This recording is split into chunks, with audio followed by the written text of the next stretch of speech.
Now that we have learned many ways of integration, such as integration by parts, integration by substitution, and just basic integration, we will move on into integration by partial fractions. So first of all, what is integration by partial? Let's say we have an integral x minus 2 divided by x squared plus 1 x minus 1 now dx. How do we solve this integral? We definitely can use integration by parts. We cannot use integration by substitution, because which one do we substitute for, right? And we also can use basic integration. So how do we solve this? Well, and that's how we introduce the integration by parts, by partial fraction, right? In the partial fractions, we break down each part into partial fractions, right? So we eventually obtain something that we can use our integration methods we have learned before to integrate. Now, how do we break down this part? Down into fractions. First of all, you must remember here are the rules, right? In the event where there is px plus q and then x minus a and x minus b, where a is not equal to b, you break down the fractions into two fractions. You take a random variable a divided by x minus a plus random variable b divided by x minus b. In the case where there is the px plus q, where the x minus a squared, then you must take the random variable a divided by x minus a plus random variable of x minus a squared. That is a rule, right? Then for number 3 as well, right? If we have a quadratic equation, but bottom is a cubic equation because there are 3 x's, so x power 3, then we have to take random variable a divided by x minus a, random variable b divided by x minus b, and random variable c divided by x minus c, right?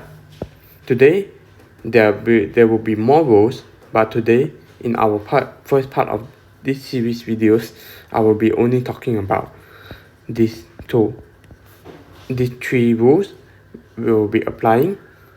And for the second part of the series, we will move on into talking about other rules. There's a very addition before we can apply integration by partial fraction, and that is you must always remember that top part of equation must always be a smaller degree than the bottom part.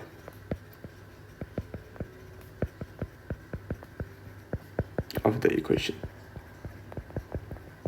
right? What does it mean that by smaller degree?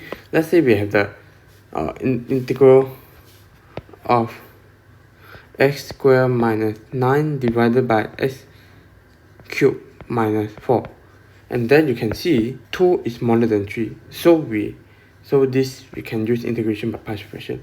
But let's say we have the integral from x minus 4 divided by x minus 1, and they are the same degree, then we cannot use integration by partial fraction. We must divide them first using long division, and that we will move into another video for that.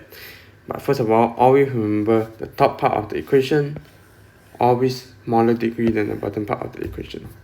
Now let us finally solve the example question. Now, integral x minus 9 divided by x plus 5 divided by x minus 2.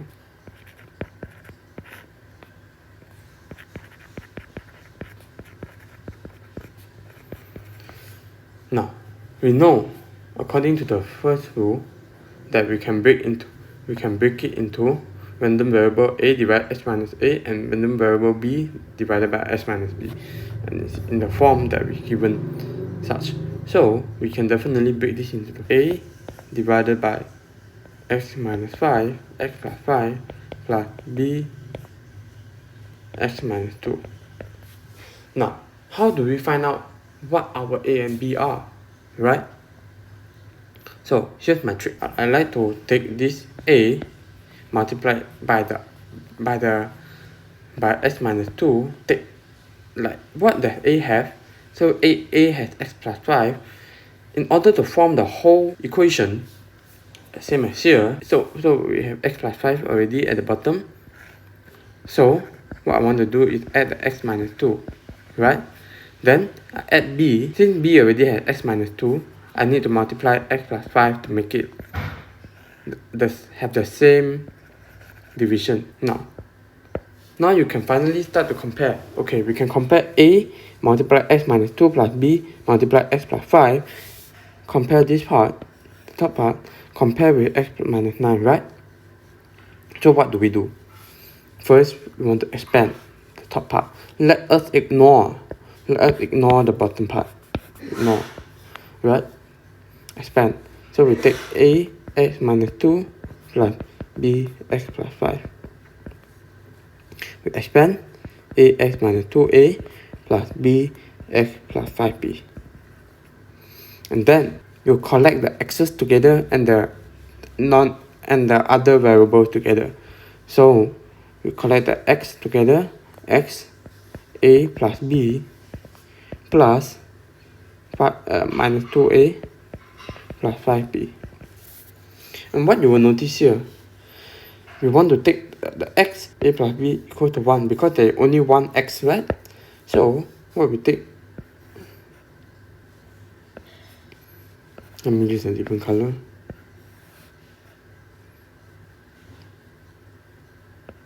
Right? So a plus b is equal to 1 and negative 2a plus 5b is what's remaining, is equal to negative 9, isn't it? So what you want to do is to just solve the simultaneous equation, right? So let this be 1, let this be 2 for 1, b equal 1 minus a, negative, then in 2,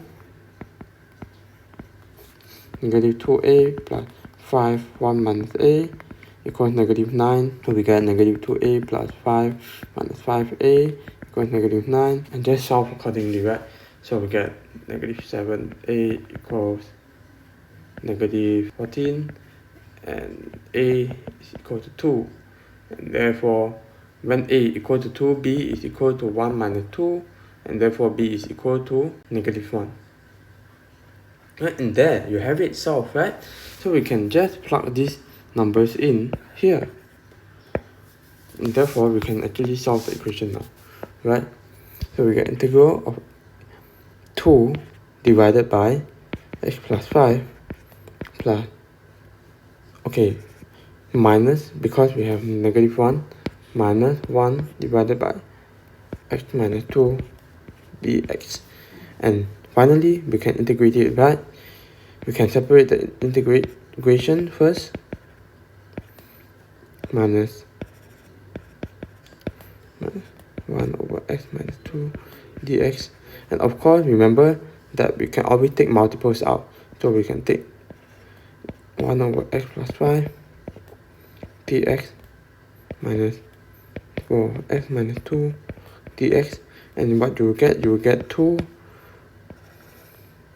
ln natural logs of x plus 5 plus minus ln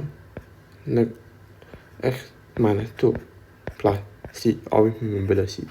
And that is your final answer. Because always remember that the integral of derivative of a function divided by a function dx is always equal to ln f of x, right, which we use here.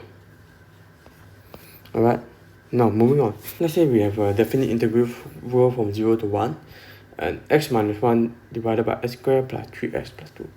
Now this, first we need to verify the condition that the degree on the top is lesser than the degree on the bottom, which is true, right?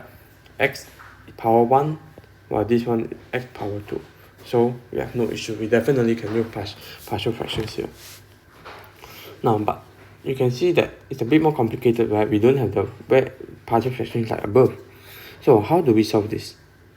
Well, for the bottom part, let's see if we can use the quadratic equation to solve it. Yes, we can actually use the quadratic equation to solve it, right? If you type it in your calculator, you will get x plus 1, x plus 2.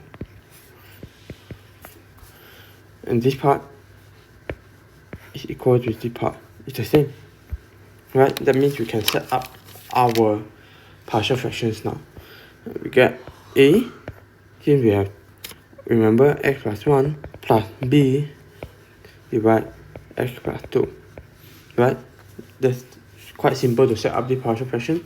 Now remember, we want to compare this against this. To find our variable, we got x plus 1 and x plus 2, and therefore we want to take our a, which already had divide x plus 1, we want to have it x plus 2 plus b x plus 1 multiply x plus 1. We want to expand, get the top part. Let's ignore the bottom part. I guess I have to use a different color because it's getting a bit complicated. May look a bit confusing to some of you. Ax plus 2 plus b x plus 1, get ax plus 2a plus bx plus b, and gather the x's together. X plus 1 a plus b plus 2a plus b, and then you can compare, right? So a and b, a plus b should be equal to 1, right? Since x there's only one x here. There's only one x here. And 2a plus b equal to -1. Right? Since there's only -1 here. Now remove this over. We solve the simultaneous equation b equal 1 minus a, and substitute b 2a plus 1 minus a equal -1. So we get a equal -2. 2a minus a is 1. A bring over is -2, and b equal 1 minus -2 equal to 3. So you get our partial fraction 0 to 1, -2 divide x plus 1 plus 3 divide x plus 2 dx. And always remember, we can just separate it out. So we get -2, 1 over x plus 1, 0 to 1, plus 3, 0 to 1, 1 over x plus 2 dx. And what I like to do first is to solve the indefinite integral and only substitute the definite integral afterwards.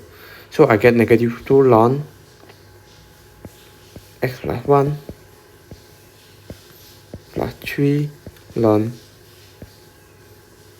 x plus 2, and after that only I take our definite integral and solve and just type this into your calculator and get -0.1699. That should be your final answer. Now moving on to our final question for this video in our part 1 series, right?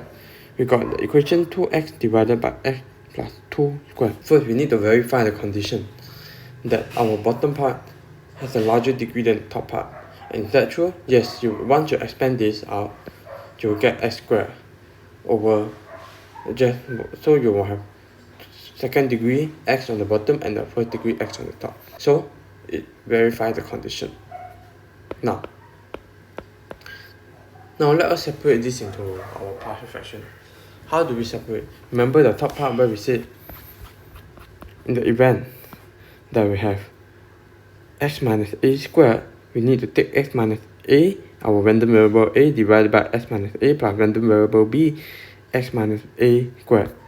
Therefore, we need to separate it as such. We need to take a divided by x plus 2 plus b x plus 2 squared. And this means when we want to expand and compare against our original equation, 2x integral of x plus 2 square, right? What we have to do is should compare again, right? Take our divided by x plus 2 square. You see, for a, we are missing another x plus 2 because there are only one x plus 2 here, so we need to take a multiply x plus 2 plus b. Because b, we already have x plus 2 squared in the bottom, so we can compare it as such and just expand. Should be pretty easy to expand, and we take a to compare the top part, ax plus 2 plus b equal to ax plus 2a plus b, right? And then you can compare ax. We have two x's here. This means two x's here, right? So that means that a should be equal to 2, right? What about our 2a plus b? Our 2a plus b, since there is nothing beside the x, should be equal to 0. And if a is equal to 2, that means 4 plus b, 2 multiplied by 2 plus b equal to 0. That means b should be equal to negative 4. Thus, we can finally start to solve our equation, right? So we got integral of a is 2 divided x plus 2 minus b minus 4 negative 4 plus negative 4 x plus 2 squared dx. And how do we solve it? Use our integration rules, right? I prefer. Now let us bring this over to the other side where we have more space. 2 x plus 2 minus 4 1 over x plus 2 squared dx. Now, for the first part is pretty simple, right? You get 2 natural log of x plus 2. Negative 4 multiplied 1. So here is what I want to use the integration by substitution method, right?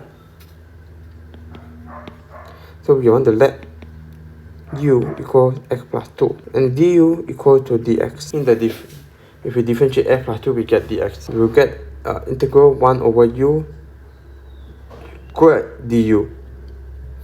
Then this means that also the same as u negative 2 du. Following our rules of integration, what we will get is u negative 1 divided by negative 1 plus c. But we can ignore that at the moment. So that means we will get negative 1 over u. So when we substitute 1 over u inside, we get negative 1 over x plus 2. And therefore, we are moving our original equation over to the other side. You will get negative 4 multiplied by negative 1 over x plus 2. And therefore, our final answer, ln x plus 2. Let me write at the bottom here, negative 4 multiplied by negative 1 is plus 4 over x plus 2 plus c, of course, let's not forget that. And that is your final answer. And that's it for this first video. I will continue on more partial fractions in our second video.